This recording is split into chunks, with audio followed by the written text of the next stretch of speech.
This is Story Recapped. Today, I'm going to explain a drama and sci-fi show called Electric Dreams, Safe and Sound. Spoilers ahead, watch out and take care. Irene Lee and her daughter, Foster, cross the bridge to the eastern city but find Border Patrol blocking their path. Foster tries to tell her mother that it's just a routine check, but Irene quickly confronts the agents, showing them their permit to cross. She tosses the permit at an agent, giving them a reason to apprehend her. Irene argues that she's an elected official by citizens who choose to live free instead of being regulated. They aim to stop the constant surveillance on the bubbles, but the agents argue that those conspiracy theories have been debunked already. Still, Irene asserts that she and her daughter have a one-year pass to enter the eastern city. Because of this, the agents are forced to release Irene and wish Foster good luck with her mother. Arriving at their apartment, Irene comments on the screen that shows water drops, saying that fake nature offsets the brutalism. Still, Foster looks out her bedroom window and marvels at the city view, though her mother promises that they'll beat the city. The next day, Irene takes Foster to school and calls the other students sheep for being dressed in brightly colored clothes. She tells her daughter that her group is fighting such mindless conformity, but Foster just thinks the people like the clothes. Foster then hurries to school, but the alarm blares when she passes through the security check. A guard asks where her dex is, pointing out the bracelets the other students are wearing to enter the campus. Foster doesn't have one, so she has to go through the alternative entrance where guards scan them. After being scanned, a guard puts a red armband on her, telling her to keep it on and visible. Upon entering, Foster hears a video presentation reminding everyone about the bombings and shootings outside. Fortunately, the school is a certified semi-safe zone. As she walks to her class, Foster sees students using their decks as holographic computers. The video presentation adds that they have everything they need in one perfect device, from tracking their past, protecting their present, and preparing for their future. However, the idyllic campus is ruined when another student with a red band gets bullied and called a terrorist. Before the bullies approach Foster, another red band student, Milena, comes up beside her to scare the boys away. After they leave, Milena advises Foster to never flinch as they're not dexed, so whatever the bullies do to them won't be recorded. In her first class, Foster introduces herself and shows her classmates her hometown, a bubble called Orange Morning.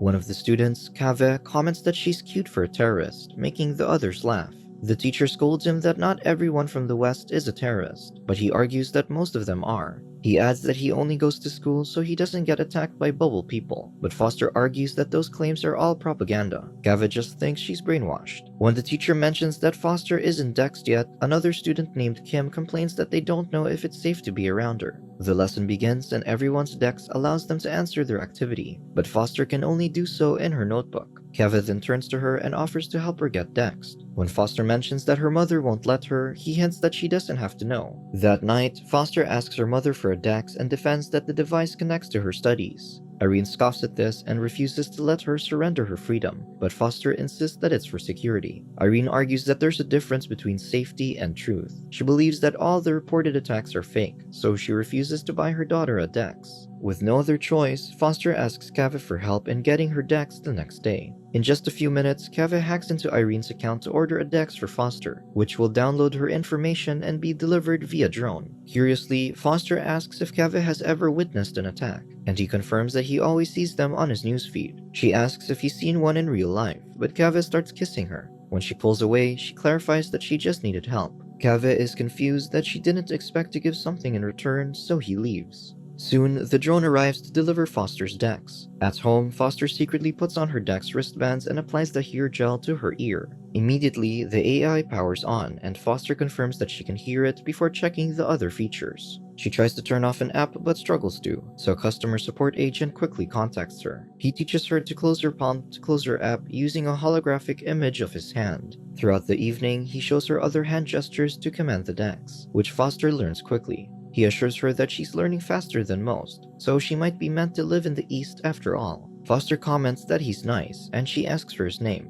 but it's against company policy to share that information. With that, they say a pleasant goodbye, and Foster smiles at her first good interaction in the city. The next day, Foster takes the dex entrance, catching Kim and Milena's attention. Foster is tasked to spot the terrorist in a bombing attack simulation. She notices a man wearing a pin from a neighbor bubble, only to see the man using the pin to bomb the area. The presentation continues on how Simi Corporation has developed technology such as suspicion scanners, temperature gauges, and dexes so they can identify suspects before they become threats. However, the presentation implies that not all attackers are aware of their roles. Showing a child with the supposed bomber, the presentation implies that some are mind-controlled. This makes Foster uncomfortable. After class, Kim approaches her and advises her to fix her problem with Kaveh. Kaveh has been spreading rumors that Foster led him on and shut him down after she got what she wanted. Kim points out that everyone will know that Foster stole the decks from her mother's account, so she should sleep with Kaveh to keep him quiet. She assures her that Kaveh is on steroids, so it's safe to have some fun with him.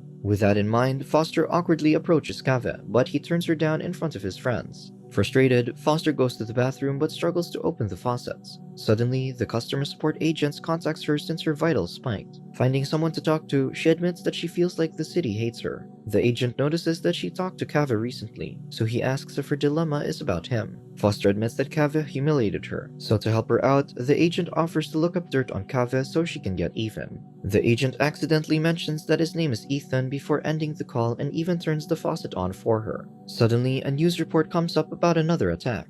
At home, Foster finds her mother arguing with Simi representative Odin via a video call. Irene claims that the attack was orchestrated exactly when a Bubbles representative got a seat on the committee. Foster hides in her bedroom when Ethan calls her. He claims that Kaveh started removing his decks at school for exactly 15 minutes each day. Every time Kaveh goes offline, 13 other kids from different schools do it at the same time. He can't tell what Kaveh is doing during these times, so Ethan asks Foster to find out. The following day, Kaveh heads into a room at the campus, not knowing that Foster is following him. Ethan confirms that Kaveh just went offline, so Foster checks the door Kaveh went into but finds it locked. Instead, she waits by the stairs nearby. Another student overhears her talking to Ethan but assumes that Foster was talking to herself since she didn't hear the agent. Ethan explains to Foster that she got the latest Dex model as the company is still testing the Here Gel. Foster recalls that her father used to talk to himself, so she gets nervous. Suddenly, the locked doors open, but instead of Kaveh, Milena steps out. Ethan tells Foster to follow her, insisting that something is happening. As Foster follows the girl into a gated building, Ethan instructs her to get Milena to talk to her so he can profile her voice. Milena finds her and asks why she's following her. Foster claims that it's because she seems different, adding that she doesn't have any friends. Milena leads Foster into an abandoned school library, which Foster marvels at. However, Ethan instructs her to ask about Kaveh, so she does.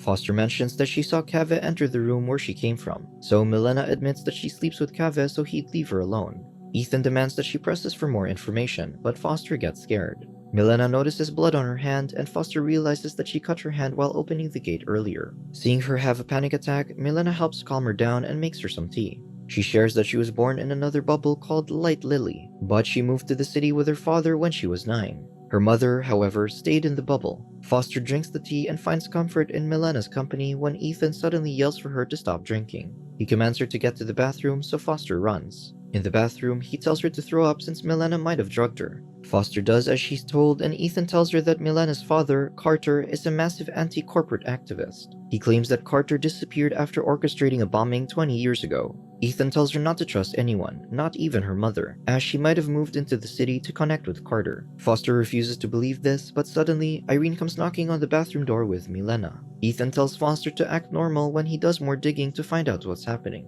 He ends the call, leaving Foster panicking alone. Later, while in her mother's car, Foster questions how Milena found Irene. Irene shrugs it off as nothing is private in their school anymore. Irene brings up Foster's breakdown in the bathroom, but her daughter claims it was a misunderstanding. Still, Irene is worried, given what happened to Foster's father. Hearing this, Foster snaps at her mother but accidentally activates the dex. She hurriedly tries turning it off, but Irene already figures out that she stole her credits and blames the dex for her daughter's behavior. Irene asserts that since she used her credits to buy a government-linked tracking device, the council she works with will find out, and it'll undermine what they crossed over for. She commands her daughter to take it off, so Foster does, and Irene throws it out on the road. The next day at school, an alarm suddenly blares, alerting them of an attack. As metal shields cover the windows, the students hurry out. The teacher tells Foster that without her dex, she can't enter the safe rooms. Therefore, security will restrain her until the alert is over. With her Here Gel still intact, Ethan contacts Foster and orders her to head outside the building. However, the doors are locked, so he tells her to go where there's sunlight.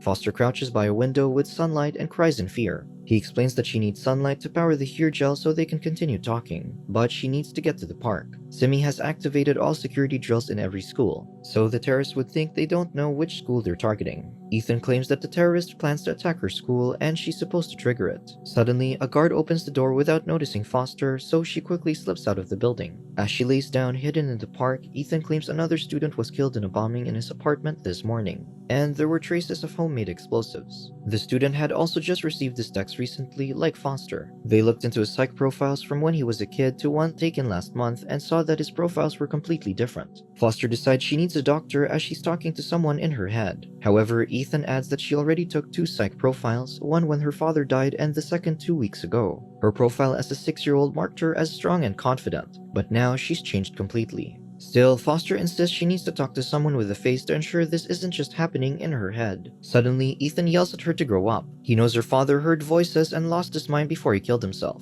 but Ethan insists that this is different. He asserts that people will die unless she listens, so Foster frightfully says that she will listen now. Calmly, he tells her that radical Western activists are trying to destroy the Eastern society values by targeting their safe zones. He claims that the activists are now using their own children to unwittingly commit the acts since it's easier for them to cross the border. Foster insists that this isn't the case for her, but Ethan stresses that she initially felt that the city hates her. If he hadn't contacted her, Irene would have let her hate the city enough to lash out. All they need to do is introduce a chemical agent to trigger her, which is what Milena mixed into the tea. He claims that they can't just simply close the schools to stop this because the radicals will just change tactics. Instead, they intend to let Foster perform the attack as her mother intended, but Ethan will keep watch of her and stop her before she can hurt anyone. Foster points out that she doesn't have her dex anymore, but he assures her that Irene will give it back. Getting her trust, Ethan instructs her to take her notebook to write down their plan. That evening, Irene serves cupcakes for Foster and apologizes for her behavior. However, she insists that having the dex would have her trading her independence for the security she doesn't need.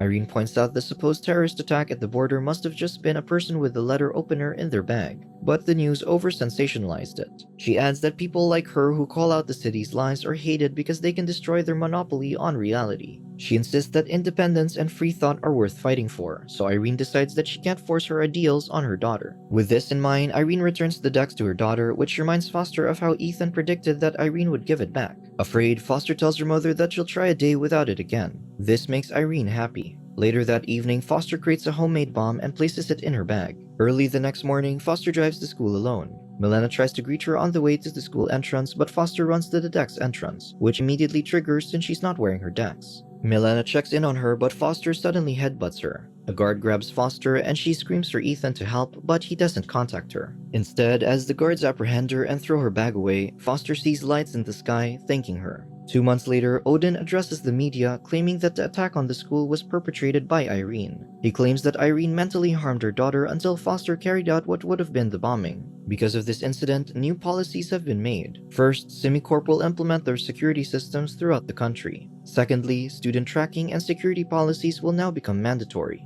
After the announcements, Odin introduces the newly reformed Foster. As the new face of Simi Corporation, she reads a teleprompter to declare herself as a previously unwilling cog to the attacks plotted by her own mother. Now that every student will have their own dex, Foster assures the public that she and all their children will be safe. Though the teleprompter ends her speech, Foster continues that people need someone to trust, even if they can't see their faces. She's pulled away from the stage by Odin's assistant before she can say further. Months ago, Odin's assistant, Ethan, detected that Foster purchased her dex, thus beginning their plot. Ethan pretended to be a customer support agent to manipulate her into trusting him. As Foster sunk into anxiety, Odin directed Ethan to convince her to suspect Milena and her mother. Thus, Foster became an unwitting pawn for SimiCorp to mandate their devices as a safety feature for all.